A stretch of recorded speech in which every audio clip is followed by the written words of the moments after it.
दोस्तों, एक average Indian आदमी की एक साल की इनकम लगभग 4 लाख रुपए है और वो इंसान 5,50,000 साल तक सरवाइव कर सकता है अगर उसके पास इलोन मस्क जितनी वेल्थ आ जाए तो। एक दूसरी भाषा में, अगर आप अपनी इनकम का 50% भी सेव करके उसे कहीं छुपाकर अलमारी में रख दो तो भी आपको लगभग 11 लाख साल लग जाएंगे इलोन मस्क जितनी वेल्थ बनाने में। ठीक है, अब हमें ये तो समझ आ गया है कि एक एवरेज इंसान दुनिया के सबसे अमीर इंसान जितनी वेल्थ तो नहीं बना सकता, बट अगर बात की जाए 1 करोड़ की तो ये तो कमाना आसान होगा, राइट? वेल, ये भी देख लेते हैं। अगर आप एक एवरेज इंजीनियर हो जो साल के लगभग 6 लाख रुपए कमाता है तो लगभग उसे 16 साल लग जाएंगे 1 करोड़ कमाने में। और अभी तो इसमें मैंने रेंट, फूड, ट्रेवल इन सब के एक्सपेंसेस जोड़े भी नहीं है। और अगर आप बड़ी शिद्दत से हर महीने 10% सेव करते हो तो आपको 166 साल लगेंगे 1 करोड़ रुपए सेव करने में। एक एवरेज इंडियन टीचर को 277 साल और एक एवरेज वेटर जो कि रेस्टोरेंट में काम करता है उसे लगभग 500 साल लगेंगे 1 करोड़ रुपए सेव करने में। तो अमीर लोग अपनी वेल्थ को टाइम से मेजर करते हैं। अगर आपकी कल जॉब चली जाए तो कितने महीने, कितने साल तक आप अपनी सेविंग्स पर सरवाइव कर सकते हो। ये होती है ट्रू वेल्थ की definition. Rich dad poor dad के ऑथर रॉबर्ट कियोसाकी की ये किताब हमें फाइनेंशियल इंटेलिजेंस देती है जिसे हमने शायद कहीं खो दिया था, या यूं कहें कि ना तो हमारे टीचर ने ना ही हमारे स्कूल ने हमें सिखाया। ये किताब हमें एक ऐसा रास्ता दिखाती है जो शायद हमें बचपन में सिखाना चाहिए था। पैसों के ऐसे सीक्रेट जो अमीर लोग अपने बच्चों को देते हैं, बट जो लोग अमीर नहीं है उनके लिए ये किताब एक वरदान के बराबर है। और जिसने भी इस किताब के लेसन्स को नहीं जाना वो हमेशा रेट रेस में ही फंस कर रह जाएगा। इस वीडियो के खत्म होने तक मैं आपसे वादा करता हूँ कि आपने जो इतने सालों में नहीं सीखा होगा वो आज आप सीखने वाले हो। और इस वीडियो को पूरा देखने के बाद आप दुनिया के केवल उन गिने चुने लोगों में आ जाओगे जो इस रेट रेस की जंजीरों को तोड़कर अमीर बनना चाहते हैं, लाइफ में कुछ ऐसा करके दिखाना चाहते हैं जो शायद बहुत कम लोग इसे करने की सोच पाते हैं। और सही मायनों में फाइनेंशियल फ्रीडम क्या होती है आज आपको पता चलेगा। So let's begin.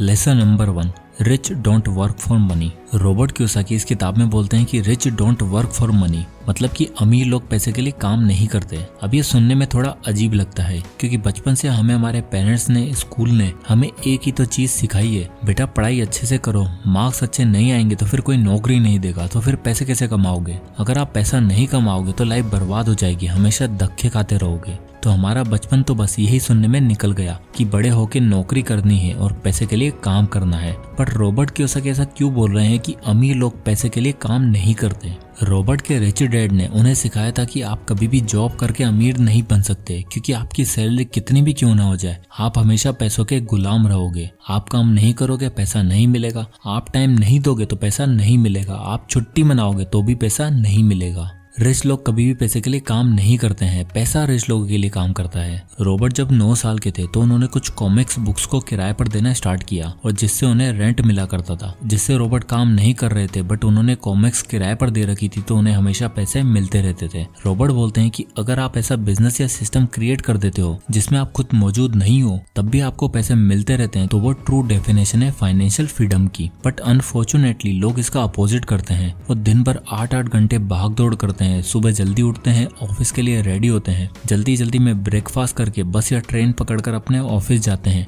और ऑफिस पहुंचते ही शाम के 5 बजने का वेट करते हैं जैसे कि उन्हें किसी जेल में बंद किया हुआ हो। और इस रेट रेस से लोग बाहर तो आना चाहते हैं बट उनके बिल्स, उनकी कार और उनके घर की EMI, उनके घर के खर्चे उन्हें इस रेट रेस से बाहर आने ही नहीं देते। और ये डर हमेशा उन्हें कुछ नया करने से रोकता रहता है। वो कभी भी अपने कंफर्ट जोन से बाहर निकल नहीं पाते क्योंकि उनकी सोसाइटी, उनके टीचर्स और उनके पेरेंट्स ने उन्हें अच्छे मार्क्स कैसे लाना है ये तो सिखाया, बट कैसे अपने डर को खत्म करके रिच लोगों की तरह सोचना है ये कभी नहीं सिखाया। और इसी कारण एक आम इंसान हमेशा पैसों के लिए काम करता चला जाता है। Lesson number 2, financial literacy. दोस्तों, अगर आप ये सोच रहे हो कि स्कूल आपको अमीर बनाने वाला है तो आप गलत फहमी में हो। स्कूल एजुकेशन जरूरी है, मैं ये मानता हूँ, बट स्कूल का प्राइमरी गोल आपको एक अच्छा एम्प्लॉय बनाना होता है। स्कूल कभी भी आपको एक बिजनेसमैन या एक ओनर नहीं बना सकता। जैसे कि कैसे हमें अपने फाइनेंस को मैनेज करना है और अमीर बनने का सही रास्ता क्या है, इन सब फाइनेंशियल एजुकेशन के बारे में स्कूल हमें कभी नहीं सिखाता। रॉबर्ट के रिच डैड हमेशा बोलते थे, it's not how much money you make,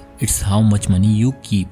यानी कि ये फर्क नहीं पड़ता कि आप कितना पैसा कमाते हो, जबकि इससे फर्क पड़ता है कि आप अपने पास कितना पैसा रखते हो और उन्हें इन्वेस्ट करते हो। रॉबर्ट बोलते हैं कि वो कई ऐसे लोगों से मिलते थे जो एक टाइम पर मिलीनियर थे बट उन्हें फाइनेंशियल एजुकेशन ना होने के कारण वापस से सब लुटाकर गरीब हो गए। रॉबर्ट कियोसाकी का कहना है कि दुनिया में 3 तरह के लोग होते हैं, पुअर, मिडिल क्लास और रिच, और इन तीनों का पैसों को लेकर नजरिया अलग अलग होता है। चलिए इस चार्ट से इनके कैश फ्लो को समझने की कोशिश करते हैं। कैश फ्लो मतलब इनके पैसे कैसे आते हैं और ये कैसे अपने पैसों को स्पेंड करते हैं। सबसे पहले आता है पुअर क्लास, क्योंकि ये पुअर कैटेगरी में आते हैं, यानी कि इनकी इनकम काफी कम होती है, तो इनकी सारी इनकम इनके रेंट में, इनके फूड में और ऐसी बेसिक चीजों में निकल जाती है। और ये लोग केवल अपनी सैलरी के भरोसे ही जीते हैं, और ये लोग कमाते इतना ही है कि मुश्किल से इनके खर्चे निकल पाते हैं, और ये केवल सर्वाइवल के लिए ही जीते हैं और इनके पास कोई भी एसेट्स नहीं होते हैं। अब दूसरे कैटेगरी के लोग आते हैं मिडिल क्लास। इन लोगों की सैलरी का मोस्टली हिस्सा इनका रेंट, कार और घर की ईएमआई में निकल जाता है। ये दुनिया को दिखाने के लिए क्रेडिट कार्ड और शॉपिंग इस तरह के डेट में फंस जाते हैं, और जो थोड़ी बची कुची सेविंग्स होती है ये लोग इन्हें एफडीज में जमा करके रख देते हैं। इनके भी कर्जे में डूबे रहने का मेन रीजन इनको फाइनेंशियल एजुकेशन की नॉलेज ना होना होता है। तीसरे कैटेगरी के लोग आते हैं रिच। इन लोगों की मोस्टली इनकम इनके एसेट से होती है, जैसे कोई प्रॉपर्टी लेकर उसे रेंट पर दे देना, कोई बिजनेस एक्वायर करके या फिर स्टॉक्स में पैसा इन्वेस्ट कर देना, जिससे इन्हें हमेशा रेगुलर इनकम होती रहती है और इनके बिना भी इनका काम चलता रहता है और ये अमीर पे अमीर होते चले जाते हैं। रॉबर्ट बोलते हैं कि अगर आप बाकी लोगों की तरह काम करोगे तो आप हमेशा रेट रेस में ही फंसे रहोगे, और आप मेनली दो लोगों के लिए काम करोगे। पहला, आप उस कंपनी के लिए काम करोगे जो आपको सैलरी देती है, और आप उससे उस कंपनी के ओनर को और अमीर बनाते जाओगे। और दूसरा, अगर आपके ऊपर डेट है तो आप बैंक के लिए काम कर रहे हो और बैंक अमीर होता जा रहा है। तो अगर आपको रेट रेस से बाहर आना है तो आपको एसेट्स और लायबिलिटी के फर्क को समझना पड़ेगा। हमेशा उन्हीं चीजों को एक्वायर करने की कोशिश करो जो आपकी जेब में पैसा लाकर दें, ना कि आपकी जेब से पैसा निकालें। Lesson number 3, overcoming fear. Robert बोलते हैं कि मैं आज तक ऐसे किसी भी इंसान से नहीं मिला जिसे पैसा खोना पसंद हो, और न ही किसी ऐसे अमीर इंसान से मिला हूं जिसने अभी तक कोई पैसा नहीं खोया हो। बट मैं ऐसे बहुत से लोगों से मिला हूं जिन्होंने आज तक कहीं पर भी इन्वेस्ट नहीं किया है, क्योंकि उन्हें एक डर होता है, वो है पैसे खोने का डर। यहाँ तक कि हर अमीर इंसान को भी पैसे खोने का डर होता है। बट प्रॉब्लम ये नहीं है कि आपके अंदर पैसे खोने का डर है, जबकि प्रॉब्लम ये है कि आप उस डर को हैंडल कैसे करते हो। और एक अमीर और एक गरीब इंसान में बस यही फर्क होता है कि वह इस डर को कैसे हैंडल करते हैं। रॉबर्ट बोलते हैं कि जब आप 20 की एज में होते हो तो आप ज्यादा इजीली अमीर बन सकते हो, बट जब आप 30 की एज में होते हो तो आपके ऊपर काफी रेस्पॉन्सिबिलिटी होती है, आप ज्यादा रिस्क नहीं ले सकते हो। और रॉबर्ट अपने पुअर डैड का एग्जाम्पल देते हुए बताते हैं कि इसी डर के कारण उनके पुअर डैड ने कभी कुछ नहीं किया और हमेशा पैसे के टॉपिक को अवॉइड किया। और एक बहुत ही अच्छी कहावत है ना, everyone wants to go to the heaven, everyone wants to go to the heaven but no one wants to die. यानी कि हर किसी इंसान को अमीर तो बनना है, बट रिस्क लेना या फिर अपने डर का सामना करना कोई नहीं चाहता। इसलिए हम ज्यादातर टाइम पैसे के टॉपिक को अवॉइड करते हैं और कभी इन्वेस्ट नहीं करते, क्योंकि हमें उसे खोने का डर है। और अगर आप फेलियर का सामना नहीं करोगे तो सक्सेसफुल कैसे होगे। Lesson number 4, everything is not risky. Robert बोलते हैं कि अक्सर लोग जो चाहते हैं वो हासिल नहीं कर पाते हैं। क्यों? क्योंकि उन्हें लगता है कि लाइफ में एवरीथिंग इज रिस्की।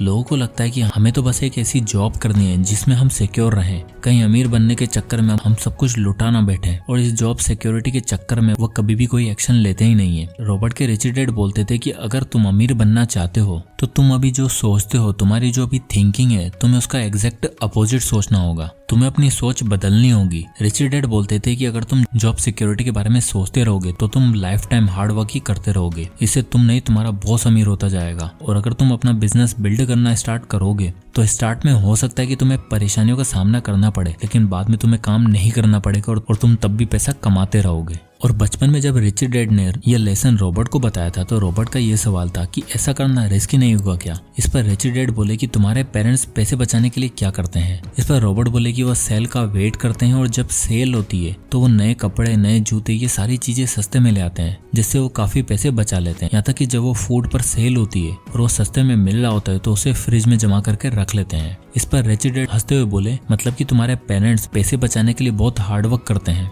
तो रॉबर्ट बोले कि हाँ, क्या आप ऐसा नहीं करते हो क्या। इस पर रिच डैड बोले कि मैं भी एग्जैक्टली ऐसा ही करता हूँ, बट तुम्हारे पेरेंट्स अपना फ्रिज भरने के लिए सेल में चीजें लेते हैं और मैं अपना पोर्टफोलियो भरने के लिए चीजें सेल में लेता हूँ। मतलब मैं ऐसे इन्वेस्टमेंट करता हूँ जो मुझे सस्ते में मिल रहे होते हैं और उसमें मैं अपना पोर्टफोलियो भरता जाता हूँ। और यही डिफरेंस है, तुम्हारे पेरेंट्स हमेशा पैसों की कमी होने से परेशान रहते हैं और हार्डवर्क करते हैं, जबकि मैं बिना काम किए भी अमीर होता जा रहा हूँ, क्योंकि मेरी रियलिटी तुम्हारे पेरेंट्स से बिल्कुल अपोजिट है। तो अगर तुम्हारे पेरेंट्स इन्वेस्टिंग को रिस्की ना समझें तो वो भी मेरी तरह सेम चीज करके अमीर बन सकते हैं, उन्हें बस अपनी सोच को बदलना होगा। तो एट दी एंड ये बुक हमें ये सिखाती है चाहे अभी आपकी फाइनेंशियल कंडीशन कैसी भी हो, आपके पास डिग्री है या नहीं, इन सब बातों से कोई फर्क नहीं पड़ता। आपको तो बस इन कुछ प्रिंसिपल को फॉलो करना है और अपने डर को खत्म करके रेट रेस से बाहर निकलकर वो कर दिखाना है जो मोस्टली लोग सोचने से भी डरते हैं। फिर उसके बाद आपको अमीर बनने से कोई भी नहीं रोक सकेगा। तो दोस्तों आई होप कि ये वीडियो आपको पसंद आया होगा और इस वीडियो से आपको कुछ ना कुछ जरूर सीखने को मिला होगा। तो अगर आपको ये वीडियो पसंद आया हो तो इसे लाइक करें और ज्यादा से लोगों तक शेयर करें।